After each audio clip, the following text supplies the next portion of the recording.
Heart diseases, ఈ hyper acidity cases విపరీతంగా ఉంటున్నాయి. ఇవే కాదు, ఆటో ఇమ్యూన్ డిజార్డర్స్ అని చెప్పేటువంటివి కూడా చాలా ఎక్కువగా వస్తున్నాయి.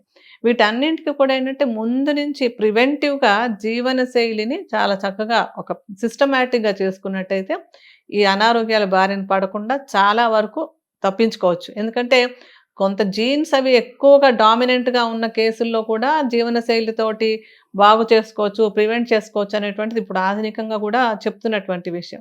అందుకని జీన్స్ వల్లే వచ్చేసింది నాకు అని చెప్పి ప్రతిదానికి ఆ జీన్స్‌ని తిట్టుకోవడం గూడా కరెక్ట్ కాదు. జీవన శైలి చాలా చాలా ముఖ్యం. ఈ జీవన శైలిలో ఇవాళ ఏంటంటే మనకి పరుగుల జీవితం. ఎందుకు పరుగు పెడుతున్నాం గూడా తెలియదు.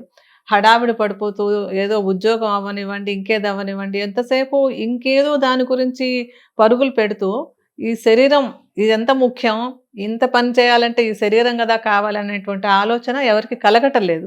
ఒకసారి ఆగి ఆలోచిస్తే ఎందుకు చేస్తున్నాను?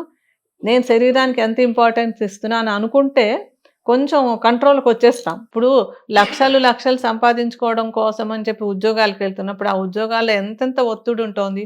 పొద్దున మొదలెడితే అర్ధరాత్రి దాకా పనులు చేస్తున్నారు. ఎవరి కోసం చేస్తున్నారు? వేరే కంపెనీ కోసం. బట్ ఆ కంపెనీకి మీరు పని చేయడానికి ఈ శరీరం బావుండాలి గదా! దీని గురించి ఒక నిమిషం ఆలోచించాలి గదా! ఆ ఆలోచన కలగటం లేదనమాట.